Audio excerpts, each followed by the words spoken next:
Nagsimula ang series kay Yuan Ning na nagising sa isang kakaibang kwarto kung saan gumagalaw ang pader nitong may tusok. Sinabihan siya ng babae sa kabilang kwarto na si Jinso na gumagalaw ito kada 15 minutos. Nakita ni Yuan na may palakol ang babae kaya sinabi niyang ibigay ito sa kanya para masira niya ang bintana at sa kanya babalikan ang babae para iligtas. Kaso ay hindi ito kasya sa butas kaya nang sabihin ng babae na may kama sa kanyang kwarto ay pinasira ito ni Yuan at nagpaabot ng isang tubo. Mabilis niyang sinira ang bintana saka lumabas bago pa matusok ang puwet. Naiyak naman si Jin dahil inakala niyang iniwan na siya ng lalaki. Tapos naalala pa nito nang nakalipas kung saan naapat silang nagpunta ng lugar na puno ng yelo at iniwan sila ng dalawa para sa self-preservation. Nagpaiwan ang babae at inalagaan ang lalaki na may gusto sa kanya. Pero dahil binasted niya ito saka lumabas siya para maghanap ng pagkain ay iniwan din siya ng lalaki. Naiiyak si Jin at hinihintay na mamatay pero biglang nagpakita si Yuan at niligtas ang babae, kaya napakasaya nito. Nalaman nilang nasa isa silang isla at nasa tuktok ng isang mataas na lighthouse. Bumaba sila sa hagdang bakal pero naputol ito kaya kinailangan na tumalon ni Yuan. Sa kanya sinalo si Jinso pero dahil mabigat sila ay nalagot ang tornilyo ng hagdan at nahulog silang dalawa sa dagat. Nawala ng malay ang lalaki kaya binuhat siya ng babae papasok sa loob ng lighthouse, pero hindi nila alam na may CCTV pala. Doon ay nakita nila ang isang bangkay at lumabas din ang isang blondie na nagngangalang Jiang He. Tinutukan nito ng kutsilyo ang buba at nagtanong kung paano siya dinala doon, pero sumagot si Jin na wala siyang alam. Inapakan ni Jiang ang kamay ni Yuan na agad na nagising. Tinutukan ni Jiang ng balisong si Yuan at sinabi kay Jin na papatayin ito kapag nagkamali sila ng sagot. Nagtanong siya kay Yuan pero nag-asta itong parang bata kaya napagtanto ni Jin na naamnesia ito. Kalaunan pa ay tinigilan ni Jiang ang dalawa at nagtaka sila kung bakit sila naroon. Nakasakay noon ng isang bangka si Jiang nang bigla na lang siyang magising sa isla. Samantalang si Jin naman ay nasa isang subway nang magising din sa kulungan. Napagtanto nilang nasa isa silang escape game sa totoong buhay. Nakita nila ang isang scroll sa tenga ng bangkay at nalaman nilang ito ang mapa ng isla at may isa pang lighthouse na may X.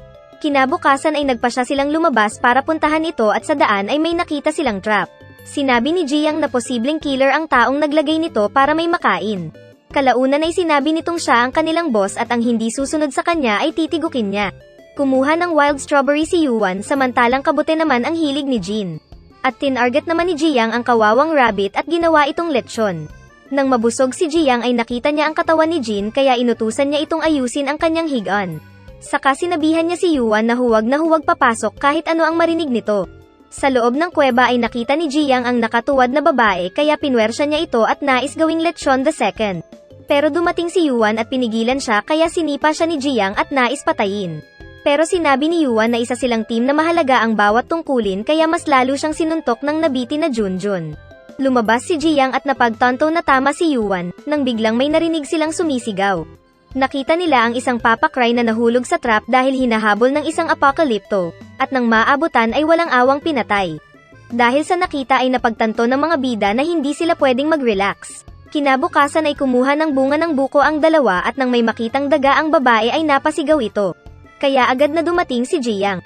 Sinabi ng babae na dahil nagulat ay kailangan niyang umihi saglit saka iniwan ang dalawa. Kaso habang nagpaparouse ay hinayla siya ng dalawang apokalipto at pinatuwad ang babae at binalak na tagin sa ulo gamit ang armas na bato. Sinabi ni Jiang na labanan nila ng harapan ang dalawa kaya agad na sumugod si Yuan. Pero biglang nabaril ang apokalipto na may hawak na armas kaya tumakbo ang isa pa. Saka nagpakita ang isa pang babae na nakukulangan ng damit sa gitna ng gubat at nagpakilala na isang pulis. Siya daw si Tracy Candy na isa namang sexing Amerikano. Nagtaka ang pulis dahil sa likod ang tama ng apokalipto samantalang ulo ang binaril niya. Biglang sumugod ang mas maraming apokalipto kaya tumakas sila. Pero nagpaiwan ang pulis na matambok ang puwet dahil pinagbabaril pa nito ang mga sumusugod na extra. Sa isang ilog ay nagpahinga saglit ang tatlo at doon ay nagkasundo silang maging isang opisyal na grupo at ang leader ay si Blondie. Sinabi nitong wala silang pagsasabihan ng tungkol sa mapa na kanilang nadiscover at hindi sila pwedeng magtiwala sa iba. Dumating kalaunan si Tracy at sinabing umatras ang mga apokalipto pero naubusan siya ng bala. Dahil delikado pa rin ang paligid ay inanyayahan sila ng babaeng pulis sa kanyang kuta kung saan naroon ang ilan pang mga survivors. Mayroong Japanese businessman, isang Taiwanese basketball player, isang artista na taga-UK. Nainis si Jiang kay Pussy dahil sayang daw ang bala ni Tracy para lang iligtas sila. Pero sinaway siya ng iba at sinabing bawal ang dahas doon at kailangan nilang sundin ang kanilang ginawang rules and regulation. Nagtanong ang businessman na si Ishikagi kay Tracy kung ano ang nakita nito at sinabi ng pulis na may nakita siyang gusali sa malayo. Sinabi nitong nais niyang makita ang lugar na iyon pero natakot ang ilan dahil baka doon daw nakatira ang mga mananabas. Kaya nagkaroon sila ng botohan at mas marami ang pumayag na lalabas sila pero kinontra ito ni Jiang na bumoto na magpaiwan sila. Pero nilabas ni Ishikagi ang kanyang makapal na tseke at sinabing kung boboto sila sa paglabas ay bibigyan niya sila ng tig 10 milyong dolyar. Mas mahal ta sa 10,000 piso ni joke lang. Kaso ay ginamit ni Jiang ang kanyang dalawang kasama na bumoto para sa kanya at sinabing bibigyan niya sila ng tig 30 milyong dolyar. Pero balak niya pa ring magpabayad kay Ishikagi dahil kapag nanalo sila at mas madami ang hindi payag na lumabas ay mapipilitan si Ishikagi na bayaran si Jiang para sabihan ang mga kasama na lumabas sila.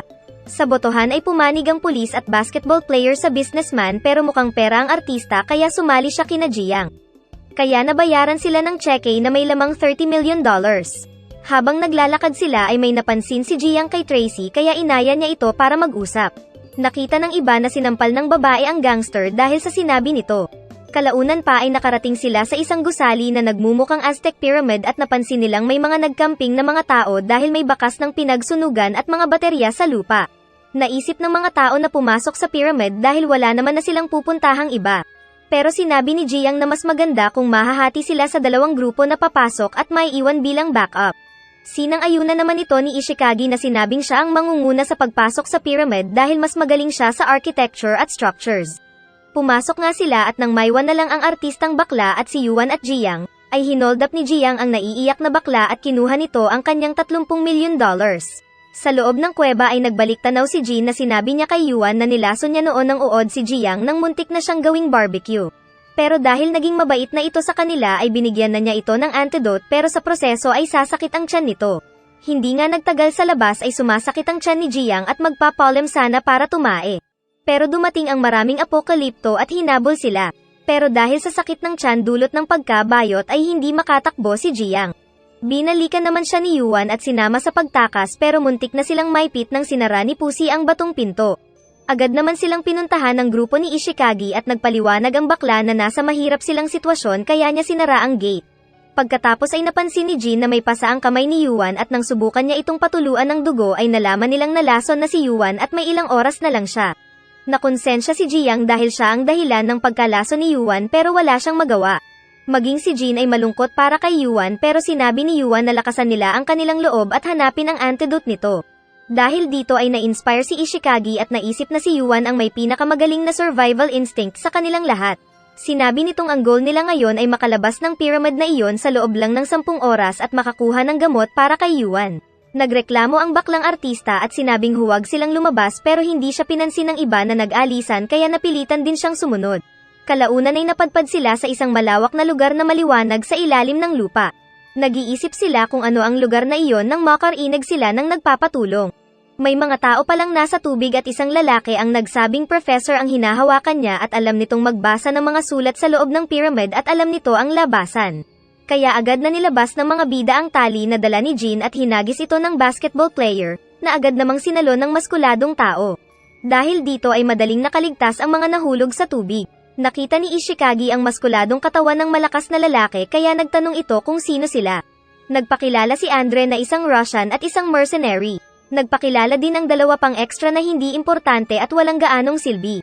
Pinakilala din ni Andre si Professor Gerard na walang malay na siyang nakakaalam ng labasan doon.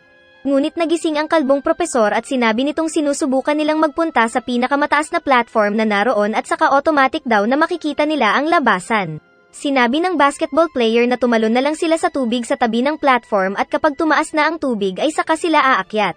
Pero pinaliwanag ng propesor at ni Andre na ito ang ginawa nila kaso ay biglaan ang pagbulusok ng tubig kaya muntik na silang malunod kung wala lang si Andre na tumulong sa kanila. Nagmamadali si Jiang na makaalis doon kaya sinabi niyang gawin pa rin nila ito pero pinaliwanag ni Ishikagi na iniisip din nila ang kalagayan ni Yuan pero hindi nila pwedeng isakripisyo ang buhay ng iba. Biglang sinabi ni Yuan na diretsuhin lang nila ang pagpunta sa pinakamataas na platform at hayaan ang ibang nakakalito doon na agad na sinang-ayunan ng lahat. Napagtanto nilang may 10 minuto lang sila para lumipat sa isang platform. Kalkulado ni Andre na 1 minuto ang average time para mailipat nila ang isang tao sa mas mataas na platform gamit ang lubid. Dahil dito ay natakot ang bakla na dapat daw silang magbunutan para sa kung sino ang mahuhuli sa pila. Pero tumanggi si Jin at dahil sa inis ay mabilis na sinipa ni Jiang si Pussy at sasaksakin sana pero pinigilan siya ni na Andre at Tracy. Pero para fair daw ay sinabi ni Ishikagi na magbunutan pa rin sila at ang panghuli ay ang extra na babae. Pero dahil gentleman ay ipinalit ni Ishikagi ang pwesto nito sa babae. Paglabas ng tubig ay mabilis na lumangoy ang mga bida at dahil si Andre ang pinakamalakas sa kanilang lahat ay siya ang naunang umakyat sa platform at hinagis ang tali para hilahin ang iba pa. Tumulong din ang dalawa pang malakas para hilahin ang iba pa. Kaso ay mabilis na bumulusok ang tubig kahit na nasa baba pa si Ishikagi. Pero mabuti na lang at nagawa nila itong mahaylan ng sakto sa oras. Kalaunan ay napatanong ang isa sa kanila kung paano nakagawa ang mga Maya ng ganoong pyramid. Kaya pinaliwanag ng propesor na ito ay gawa ng mga tinawag nilang gwelon o naga o kalahating ahas at kalahating tao. Ito daw ang mga predator ng mga Mayan civilization noon na bigla na lang naglaho kasama ng kanilang isla. Tapos nagpatuloy sila sa paglipat sa isa pang platform. Nakaligtas ulit silang lahat dahil mas expert na daw sila, sabi ni Andre. May nakita silang gate na inakala nilang labasan pero sinabi ni Andre na mas maganda kung mag-stick to the plan sila hanggang marating nila ang pinakamataas na platform. Muling umagos ang tubig at agad na nakaakyat si Andre. Pero nasira ang inaapakan ni Jiang kaya sila nahulog ng basketball player. Mabilis na hinayla ni Andre si Rika. At habang hinihila nito ang kasunod na si Tracy ay nilapitan ni Rika ang nakitang pinto sa kanila pat ang kamay na siyang dahilan kaya napunta siya sa kabila. Nagtanong si Ishikagi kung nasaan si Rika at pinaliwanag ni Tracy ang nakita. Nais ni Ishikagi na gumawa ng paraan para mailigtas si Rika pero sinabi ng propesor ang nakasulat na sakripisyo ang isang player doon. Nakita ni Ishikagi ang bumukas na exit door kaya agad silang lamusong sa tubig para magpunta doon bago pa madrain ang lahat ng tubig. Mahigpit silang kumapit sa tali na hawak nila nang magsimula ang draining time. Kaso ay nalulunod si Ding pero naalala niya ang walang silbi niyang nakaraan kaya nakaligtas pa rin ang Mokong. Nag-explore pa sila sa loob ng dungeon at doon ay nakakita sila ng isang hagdan kung saan naghahandog ang mga gumawa nito. May nabasa silang instruction na mag-iwan sila ng isang hihiga doon. Sinubukang mahiga ni Tracy at nagbukas ang pinto pero nang pinaalis siya ay muling nagsara ang pinto. Sinubukan nilang maghanap ng bato para ilagay doon pero dahil sa tagal ng panahon ay naging lupa ang mga ito. Kaya naisip nilang talagang kailangan na may maiwan na isa. Sinabi ni Pussy na perpekto si Yuan para maiwan doon at nagbotohan sila. Pero tahimik lang si Jiang. Anim ang bumoto na iwanan nila ang katawan ni Yuan doon para mabuksan ang pinto pero sinabi ni Jiang na sasaksakin niya ang sino mang gagalaw sa katawan ni Yuan. Tapos sinuntok niya si Pussy at sinabing ito ang nais niyang iiwan at dahil walang pumalag ay iniwan nila ang Mokong. Habang tumatakbo ay naisip ng propesor, Tracy at Ishikagi na kahit brusco si Jiang ay matalino ito. Sa wakas ay nakalabas sila ng pyramid na iyon at nagawa naman ni Jin na makahanap ng gamot para kay Yuan. Nang ayos na ay sinabi ni Jiang kay Andre na magbuhat sila ng bato para balikan si Pussy sa loob na naiwan. Samantala ay nagising naman si Pussy at umalis sa tulugan kaya naisara ang gate. Tapos maingay kasi siya kaya may lumapit na nilalang na inatake ang bakla. Narinig ni na Andre at Jiang ang pagsigaw ni Pussy kaya naisip nilang delikado kaya umalis na sila. Sa labas naman ay nakita ng propesor at ng iba pa na hinahabol ng malaking anaconda si Ding. Ngunit niligtas ito ni Tracy gamit ang baril. Biglang sinipa ni Jiang ang anaconda at nilabanan ito gamit ang balisong pero naihagis siya sa bangin na may lawa. Dahil nasaktan ng ahas ay umalis ito. Nagawa namang mailigtas ni Jiang ang nahulog ding si O, at nagsama silang tinanggal ang mga linten na dumikit sa kanilang katawan. May nakita silang bubbles na pinutok ni Jiang kaya sila nahilo. Kalaunan ay nahanapan sila ng iba pa na walang malay. Nang akala nilang ayos na ay bigla silang pinalibutan ng mga apokalipto pero nakipag-usap muna ang kanilang leader sa propesor at nagtanong kung paano nito nalaman ang kanilang salita. Nagtanong ang barbarian kung kilala nila ang isang one-eyed na lalaki. Kaya sinabi ng kalbo na ang taong tinutukoy ng barbarian ay ang kanyang teacher. Kalaunan ay dinala ng mga taong gubat ang mga taong syudad sa kanilang tahanan.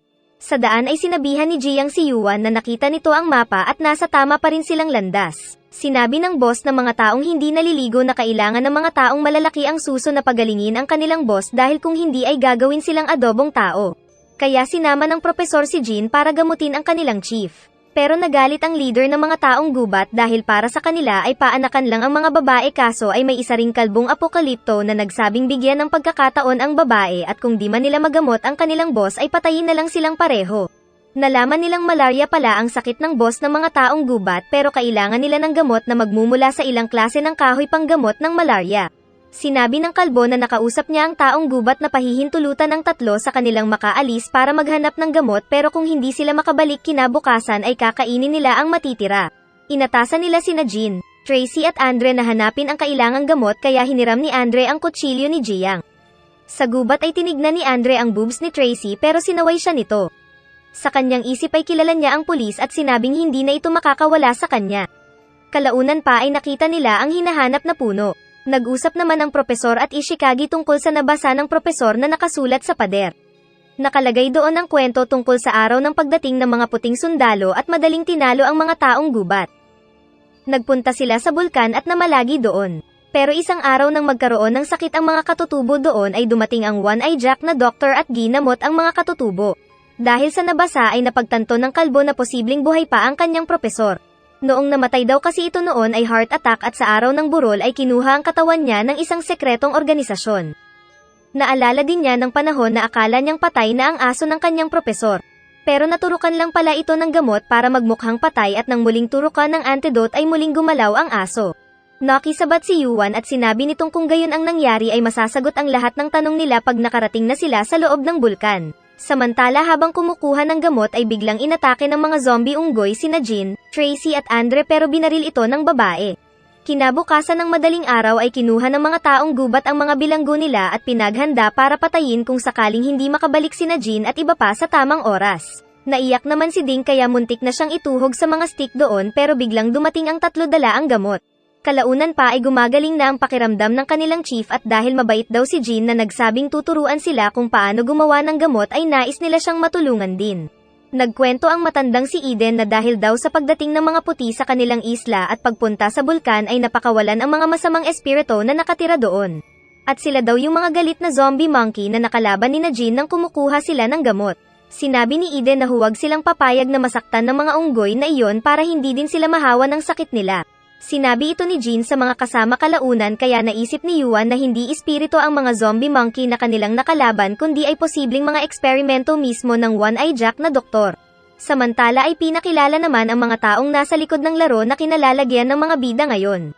Pero saka may dumating pang isa na pinagpapatay ang mga guards sa labas. Samantala ay naamoy ni Jiang ang marijuana na tinatabako ni Eden kaya humingi siya dito. At sa isang higop lang niya ay nasa masarap na siyang panaginip. Namimingwit si Yuan nang biglang lumabas sa tubig ang sexy na si Tracy kaya napatulala ang mga lalaki. Saka umalis ang matambok ang puwet. Kaso ay sinabi ng katutubo na ang pangit daw ng mga babae ng mga puting tao. Kalaunan ay nagkasayahan sila at uminom ng mainit na wine. Nang makainom ng marami ay nais sumali ni Andre sa paligsahan ng mga katutubo sa paggamit ng pana. Sinabi ni Mogo na kapag nanalo si Andre ay sa kanya na ang pana. Pero pag natalo ay tinuro ni Mogo na kukunin nito ang ulo ni Andre. Pero pinaliwanag ni Eden na ang tinutukoy pala ay ang bonet nito. Nagpagalingan nga sila ng pagpana at kahit di pa tapos ang contest ay binigay na agad ni Andre ang sombrero saka naipakitang long hair pala ito. Nawasak ang palaso ng katutubo dahil sa pagtama ni Andre kaya naging kanya ang crossbow. Saka muli siyang naglabas ng bonet na kinagulat ni Mogo. Pagsapit ng gabi ay nagising si Jiang dahil sa ingay ng kasiyahan ng mga katutubo at naiinis siya dahil nagsasaya sila nang wala siya. Pero napasigaw siya nang makakita ng katutubong pinatay ng mga zombie monkey. Agad na dumating sina Yuan at Andre at Mogo at pina na ang mga unggoy. Nakita ni Mogo na ang kasama niya ang nasugatan kaya sinabi ni Eden na sunugin na ito. Pero sinabi ni Mogo na hahatiin na lang niya ito at ibabaon sa lupa. Pero nang nasa liblib na lugar ay nakagat ng infected si Mogo pero nang makita ito ng iba ay sinabi niyang nadulas siya at nasugat ang kamay. Sinabi kasi ni Eden na kapag nasugatan ng isang tao mula sa mga zombie monkey ay magiging zombie din sila kaya labis ang takot ni Jiang. Nang nilulunasan ni Jean ang kamay ni Mogo ay narinig ni Eden na mukhang nasugat daw ito ng kutsilyo. Saka nagtanong si Yuan kay Eden kung sino ang mga nakagat ng mga unggoy noon maliban sa kanya. Kaya nagkwento ang matanda na marami sa kanilang mandirigma ang nasugatan at naging zombie sila kalaunan. Kasama ding nadali ang anak niya na mas malakas pa kaysa kay Mogo. Ito rin ang kamalmat sa kamay niya kaya pinutol ito ng One-Eye Jack na doktor. Kinabukasan ay aalis na sana sila pero sinabi ni Eden na kukuranahan sa araw na iyon si Mogo kaya napilitan silang magpaiwan. Pero nang matapos inumin ni Mogo ang isang mangkok na dugo ng kanilang chief ay napabilis nito ang pag-transform ng zombie virus. Lalo na nang sinigaw ni Eden na nilagyan niya ng dugo ng infected ang mangkok na ininuman ni Mogo. Kaya nagutos si Mogo na patayin ang lahat ng nasa kinaroroonan nila kaya tumakbo ang mga bida. Nilantakan naman ng naiwan na infected Mogo ang kawawa nilang dating chief. Dahil sa pagtakas ay nahati-hati ang grupo. Magkakasama ang kalbo at taba at si Yuan. Nakita nila si Jin na hinabol ng mga apokalipto ngunit dahil naging mabait ang babae sa kanila at ginamo sila ay hinayaan siyang tumakas at tinuro pa ang direksyon ng bulkan. Nagtago ang tatlo sa tabing dagat dahil napagtanto nilang hindi nagpupunta doon ang mga katutubo kapag gabi. Habang nag-uusap ay may nabanggit na salita ang kasama ni Yuan na siyang dahilan kaya bumalik ang kanyang alaala tungkol sa kasamahang si Erpang. Kalaunan pa ay nakakita sila ng mga buhaya sa tabing dagat kaya sila na-stop. Dahil makasarili si Taba ay agad siyang tumakbo at iniwan ang dalawa pero nakita siya ng mga buhaya. Kaya sumisid siya para takasan ang mga buhaya.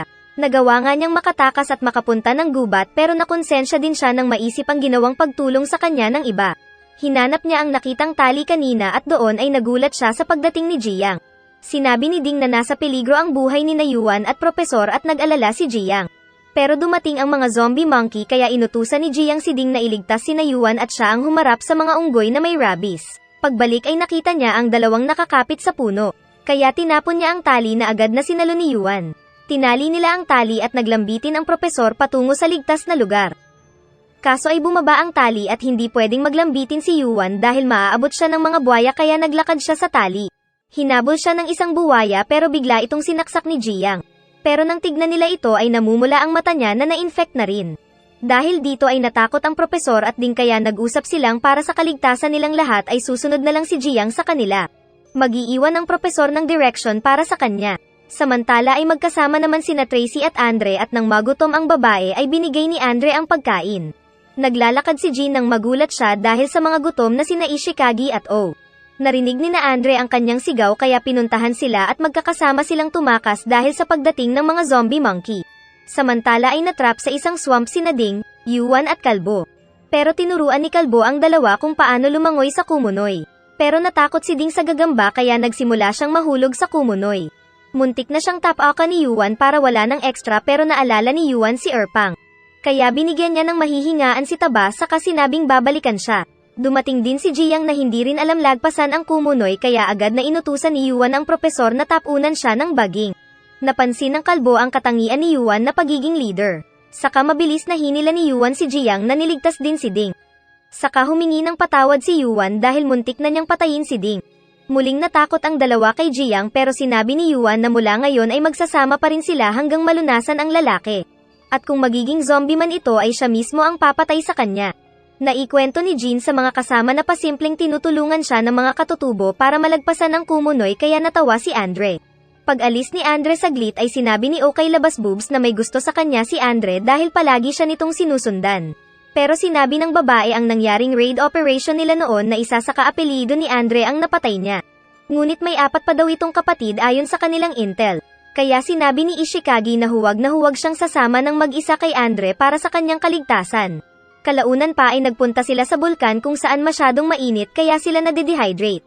Tapos biglang nawala si Ishikagi na agad na hinanap ng 4. Naghiwa-hiwalay sila para hanapin ang lalaki pero narinig nilang nagpatulong si O tapos bigla din itong nawala. Narinig naman nila ang sigaw ni Jin na nalulunod dahil sa quicksand at nang tumulong sila ay nalunod silang lahat. Naalimpungatan na lang si Andre nang nakahawak pala siya sa malalaking boobs ni Tracy. Sa wakas may nakahawak din. Doon sa ilalim ay nakita nila ang nawalan ng malay na Ishikagi pero wala na ang dala nitong pagkain dahil naanod na sa tubig. Nakita naman ni Yuan ang pagkain na naiwan ni na Andre at Tracy saka mabilis silang nagpunta ng bulkan. May nakita silang hot bath at naligo sila saglit pero biglang nagkasakit ang propesor. Nakitaan ito ng sintomas ng malaria. Nagpresente si Jiang na magpaiwan at samahan ang propesor dahil ang totoo ay nanghihina na ang paningin nito dahil sa zombie virus. Kaya iniwanan sila ng pagkain ni Yuan at Ding saka pumasok ang dalawa sa kuweba. Ngunit di nila napansin na may isa pang misteryosong player. Samantala ay nagpa siya ang grupo ni Jin na magsaliksik sa lugar kaya nagsama sina Andre at Tracy na maglibot-libot. May nakita silang man-made tunnel na kanilang sinundan at sa isa pang crossroad ay naghiwalay ang dalawa. Binuksan ni Tracy ang switch ng kuryente kaya nagkailaw na kinagulat ni Yuan na at Ding na nakarating din sa man-made tunnel na iyon. Nagpunta ng isang malawak na lugar si Tracy at sinubukang akyatin ng isang truck nang biglang mamatay ang ilaw at magsara ang pinto. Saka may taong nagpatihulog ng cargo box sa sexy ngunit nakaligtas ito. Hinubad niya ang damit at tinapon bilang decoy sa kanya binaril ang tumatakbong kalaban na nakalabas ng pinto. Pero si Andre ang naroon na hinahanap siya. Nagalit si Andre at binalak ding patayin si Tracy at lahat ng ito ay kitang-kita ni Yuan at Ding. Ayaw nilang may mamatay sa malalakas nilang teammate para sa kanilang survival quest, kaya pinilit ni Yuan na pigilan ang pag-aaway ng dalawa. Sa pagkakataong iyon ay nasabi ni Andre na ang totoong Interpol ay siya at si Tracy ay kasabwat sa illegal na droga. Naglaban pa ang dalawa at magpapatayan sana pero ginawang hostage ni Yuan ang pagkain para pigilan ang dalawa. At nagtagumpay siya. Bumalik silang lahat sa kinaroroonan ni Nao at Jin at Ishikagi. Masaya sina Yuan at Jin sa pagkakakita sa isa't isa. Pero nalungkot siya nang sabihin ni Yuan na na-infect ng zombie virus si Jiang at nagkaroon ng malaria si Kalbo. Kaya mabilis na pinuntahan ni Yuan, Andre at Jin sina Jiang. Pero wala na ang mga ito doon at tangi na ang kutsilyo lang ni Jiang na nakabaon sa mataas na pader ang kanilang nakuha. Agad silang bumalik at sinabi ang nakita. Nagising na rin si Ishikagi at nalaman nilang wala itong malalang sakit at ayos na ito. Agad din silang nagpunta ng man-made tunnel at nakita ang mga kagamitan at apparatus na naroon. May nakita silang bangkay ng isang researcher at kinuha nila ang ID nito para makapasok sa control center. Sinabi ni Ishikagi na kaya niyang mahak ang system pero tatagal ng 1 linggo. Pero nang tinuro ni Yuan ang supercomputer na naroon ay bigla itong naging excited at sinumulang pag-aralan ang facility. Nahati naman sa 2 grupo ang iba pa at agad nilang ginalugad ang secret base na iyon. Nagpunta sina Tracy at iba pa sa isang research lab at pagbukas ni taba ng ilaw ay nagulat sila nang makita ang maraming pinag-eeksperimentuhang mga unggoy. Dito pala nanggaling yung mga galit na wukong. Nagpunta naman ng isang locker room sina Yuan at iba pa at doon ay napagtanto nilang para sa pagkamit ng immortality ang layunin ng laboratory na iyon. May nasabi si Andre na biglang kinatulala ni O at nakwento nito ang kanyang sakit sa utak. Minsan nang hindi niya magawang maipanalo ang team ay kinamuhian siya ng mga tao at dahil doon kapag wala na siyang drugs na pampakalma ay nagiging malambot na ng tuhod niya. Kalaunan pa ay inutusan sila ni Ishikagi na pumasok sa naroong restaurant pero nagulat sila sa nakita dahil nagkalat ang madaming kalansay. Pumasok sila sa isa pang pinto at nagulat si Andre nang makita ang isang bangkay ng mukhang model ng shampoo na hindi nag-ahit. Akala ni Andre kung buhay pa ang bangkay pero kinumpirma ni Yuan na patay na ito. Nalaman nila sa ID na ito ang supervisor doon at may nakita silang notebook sa bulsa nito pero wala na ang mga pahina nito. Sa kinaroroonan ni Jin ay nakita nilang nasira ang medicine shelf at may kumuha ng antidote ng zombie virus doon. Saka may nakita pa silang pinag-eksperimentuhan na mukhang tao at ahas. Napansin ni Andre na may ibang tao doon na agad niyang hinabol, pero pinaiwan ni Yuan ang notebook ng supervisor na scientist. Samantala habang naglalakad sina Jin, Ding at Tracy ay may nakatanaw sa kanila mula sa isang sulok. Nagtanggal ito ng pin at naghagis ng granada sa mga bida pero walang nasaktan. Agad silang nagtago sa ilalim ng hagdan at naisip uli ni Tracy na ito si Andre. Binalak nilang pumasok sa malapit na pinto. Naisip ni Ding na lalaki siya at nasa kanya ang susi kaya siya ang naunang lumabas na tumakbo para buksan ang pinto. Natama ng palaso ang kanyang tenga pero nagawa pa rin niyang mabuksan ang mabigat na pinto. Nagtapon pa ng granada ang kalaban pero nakaligtas ang mga babae. Kaso ay nalason si Ding dahil sa palaso at di makagalaw kaya naiwan siya sa labas na nasabugan. Naubusan ng bala si Tracy kaya wala silang magagawa kundi tumakbo at magtago. Pumasok sila sa isang shower room at akala nila kung ligtas na pero hindi pala dahil nagpakawala ang misteryosong lalaki ng gas na pampatulog. At nang binuksan nito ang pinto ay nakita ang malalaking siopaw ni Tracy. Mapapawaw siya sa sarap. Agad na nagpunta sina Yuan at O sa kinaroroonan ni Ishikagi at sinabi ni Ishikagi na nakita niya si Andre na tinapunan ng pampasabog ang mga babae. Tapos ngayon ay daladala na nito ang kanilang katawan sa isang kariton. Dahil dito ay naisip ni Yuan na kabisado na ni Andre ang lugar kaya hindi sila pwedeng umatake ng walang plano. Binigay ni Yuan ang notebook kay Ishikagi para sa password na nakita nila at gamit ito ay nagawa nilang malagpasan ang unang authentication ng computer. Kaso ay may lumabas na scanner ng kamay at hinihingi nito ang fingerprints ng supervisor. Mas nag-alala sila nang sinabi ng system na sasabog ang lugar sa loob ng 10 minuto kapag hindi na ibigay ang fingerprints na hinahanap nito. Tatakas na sana si O pero sinabi ni Yuan na kung nais nitong mabuhay, ay kailangan nilang kunin ang kamay ng chief researcher at gamitin ito sa computer. Tatanggi pa sana si O dahil relihiyoso siyang tao pero sa huli ay nakumbinsi siya ng dalawa na gawin ang trabaho. Siya lang kasi ang pinakamabilis sa kanila sa pagtakbo dahil athlete si O. Ginabayan ni Ishikagi si O sa pagpunta sa restaurant kung saan naroon ang nakahay na bangkay. Mabilis na nakarating si O sa kantin at kumuha ng chopping knife. May 5 minuto pang natitira kaya malaki ang kumpiyansa ni Ishikagi at Yuan na makakabalik agad si O. Pero nang puputulan na sana ni O ang kamay ng doktor ay bigla itong natakot at nanghina nang makita ang mata nitong parang nagmamakaawa. Tapos umupo ito sa isang sulok na naiiyak.